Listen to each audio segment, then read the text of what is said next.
سورہ الانعام۔ اعوذ باللہ من الشیطان الرجیم، بسم اللہ الرحمن الرحیم۔ اللہ نہایت رحمت والے، بے حد رحم فرمانے والے کے نام سے۔ سب تعریفیں اس اللہ کے لیے جس نے آسمانوں اور زمینوں کو پیدا فرمایا اور تاریکیوں اور نور کو بنایا۔ پھر جنہوں نے کفر کیا وہ دوسروں کو اپنے رب کے ساتھ برابر کرتے ہیں۔ اللہ وہی ہے جس نے تمہیں مٹی سے بنایا، پھر موت کی مدت مقرر فرما دی اور قیامت کا معین وقت اللہ ہی کے نزدیک ہے، پھر تم شک کرتے ہو۔ اور اللہ ہی معبود برحق ہے آسمانوں میں اور زمینوں میں۔ وہ جانتا ہے تمہارا چھپا اور تمہارا اعلانیہ، اور جانتا ہے جو تم کماتے ہو۔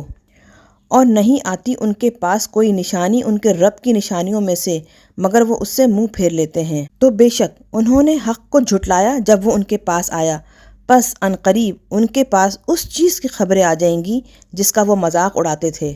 کیا انہوں نے نہیں دیکھا کہ ہم نے ان سے پہلے کتنی قومیں ہلاک کر دیں جنہیں ہم نے زمین میں ایسی قوت دی تھی جو تمہیں نہیں دی، اور ہم نے ان پر موسلا دھار بارش بھیجی، اور ہم نے نہریں بنائیں جو ان کی رہائش گاہوں اور باغوں کے نیچے بہتی تھیں، تو ان کے گناہوں کی وجہ سے ہم نے انہیں ہلاک کر دیا، اور ان کے بعد ہم نے دوسری قوم پیدا کر دی۔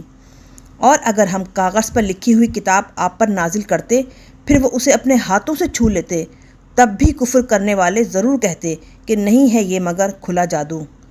اور انہوں نے کہا کہ اس رسول پر کوئی فرشتہ کیوں نہ اتارا گیا، اور اگر ہم فرشتہ اتارتے تو ان کا کام تمام ہو چکا ہوتا، پھر انہیں مہلت نہ دی جاتی۔ اور اگر ہم رسول کو فرشتہ بناتے تو اسے مرد ہی کی صورت میں بناتے، اور وہی شبہ ہم ان پر ڈال دیتے جو شبہ وہ اب کر رہے ہیں۔ اور بے شک آپ سے پہلے رسولوں کے ساتھ بھی مذاق کیا گیا، تو ان میں سے مذاق اڑانے والوں کو اسی عذاب نے گھیر لیا جس کا وہ مذاق اڑاتے تھے۔ فرما دیجئے زمین میں چلو پھر دیکھو جھٹلانے والوں کا انجام کیسا ہوا۔ ان سے فرمائیے کس کا ہے جو کچھ آسمانوں اور زمینوں میں ہے؟ آپ ہی انہیں فرمائیں سب کچھ اللہ ہی کا ہے، اس نے محض اپنے کرم سے اپنی ذات پر رحمت لازم کر لی ہے۔ بے شک وہ تمہیں ضرور جمع فرمائے گا قیامت کے دن جس میں کوئی شک نہیں۔ جن لوگوں نے اپنی جانوں کو نقصان میں ڈالا تو وہ ایمان نہیں لائیں گے، اور اسی کا ہے جو کچھ رہتا ہے رات میں اور دن میں، اور وہی خوب سننے والا سب کچھ جاننے والا ہے۔ فرمائیے کیا اللہ کے سوا میں کسی دوسرے کو اپنا معبود بنا لوں جو پیدا کرنے والا ہے آسمانوں اور زمینوں کا، اور وہ سب کو کھلاتا ہے اور کھلایا نہیں جاتا، وہ کھانے سے پاک ہے۔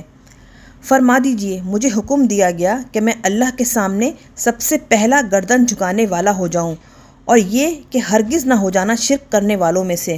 فرما دیجئے اگر میں اپنے رب کی نافرمانی کروں تو بے شک میں قیامت والے بڑے دن کے عذاب سے ڈرتا ہوں۔ اس دن جس سے عذاب پھیر دیا جائے تو بے شک اللہ نے اس پر بڑا رحم فرمایا، اور یہی روشن کامیابی ہے۔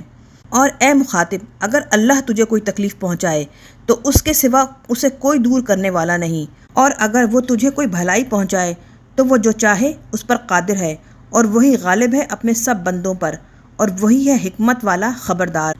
آپ فرمائیے کون ہے سب سے بڑا گواہی میں؟ فرمائیے اللہ گواہ ہے میرے اور تمہارے درمیان، اور میری طرف اس قرآن کی وحی کی گئی تاکہ میں اس کے ساتھ تمہیں ڈراؤں اور جسے یہ پہنچے۔ کیا یقیناً تم ضرور گواہی دیتے ہو کہ اللہ کے ساتھ دوسرے معبود ہیں؟ فرما دیجئے میں یہ گواہی نہیں دیتا۔ آپ فرمائیں وہ اللہ ایک ہی معبود ہے، اور بے شک میں ان سب سے بیزار ہوں جنہیں تم اللہ کا شریک ٹھہراتے ہو۔ جن کو ہم نے کتاب دی وہ اس نبی کو ایسا پہچانتے ہیں جیسا اپنے بیٹوں کو پہچانتے ہیں۔ جن لوگوں نے اپنی جانوں کو نقصان میں ڈالا تو وہ ایمان نہیں لائیں گے۔ اور اس سے زیادہ کون ظالم ہے جس نے جھوٹ بول کر اللہ پر بہتان باندھا یا اس کی آیتوں کو جھٹلایا؟ بے شک ظالم لوگ فلاح نہیں پائیں گے۔ اور جس دن ہم سب کو جمع کریں گے پھر کہیں گے ان لوگوں سے جنہوں نے شرک کیا، کہاں ہے تمہارے وہ شریک جن کا تم دعویٰ کرتے تھے؟ پھر ان کا کوئی بہانہ نہ ہوگا مگر یہ کہ وہ کہیں گے کہ ہمیں اپنے پروردگار اللہ کی قسم ہے کہ ہم مشرک نہ تھے۔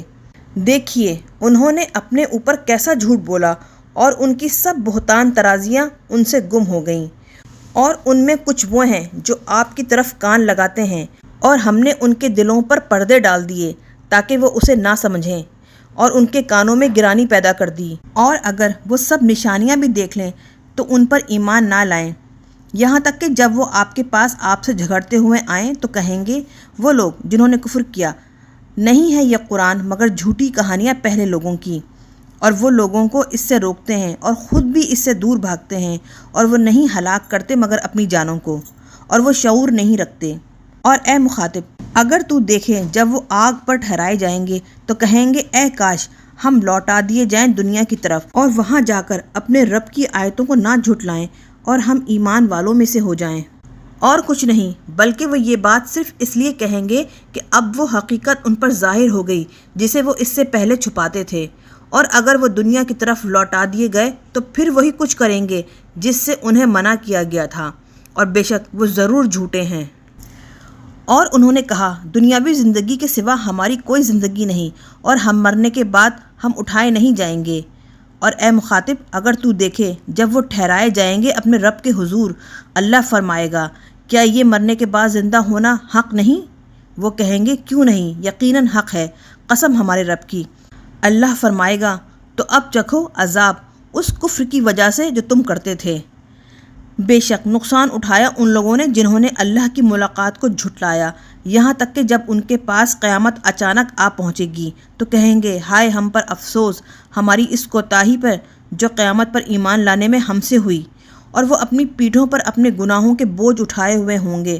سن لو بہت برا بوجھ ہے جو وہ اٹھائیں گے، اور دنیا کی زندگی کھیل تماشے کے سوا کچھ نہیں، اور یقیناً آخرت کا گھر اللہ سے ڈرنے والوں کے لیے بہتر ہے۔ تو کیا تم اتنا بھی نہیں سمجھتے؟ اے حبیب، ہم خوب جانتے ہیں کہ آپ کو وہ بات ضرور غمگین کرتی ہے جو یہ کہہ رہے ہیں، تو یقیناً وہ آپ کو نہیں جھٹلاتے، لیکن ظالم لوگ اللہ کی آیتوں سے انکار کرتے ہیں۔ اور بے شک آپ سے پہلے بھی رسول جھٹلائے گئے تو انہوں نے اپنے جھٹلائے جانے اور تکلیف دیے جانے پر صبر کیا، یہاں تک کہ ان کے پاس ہماری مدد آ گئی، اور اللہ کے وعدوں کو کوئی بدلنے والا نہیں۔ اور بے شک آپ کے پاس رسولوں کی خبریں آ چکیں، اور اگر ان کی روح گردانی آپ پر شاق گزری ہو اور آپ ان کے ایمان لانے کے بے حد خواہش مند ہوں، تو اگر آپ سے ہو سکے کہ تلاش کر لیں زمین میں کوئی سرنگ یا سیڑھی آسمان میں، پھر آپ ان کے پاس کوئی معجزہ لے آئیں، تب بھی وہ ایمان نہیں لائیں گے، اور اگر اللہ چاہتا تو انہیں ہدایت پر جمع کر دیتا۔ تو اے مخاطب، تو ہرگز نہ ہو جانا نادانوں سے۔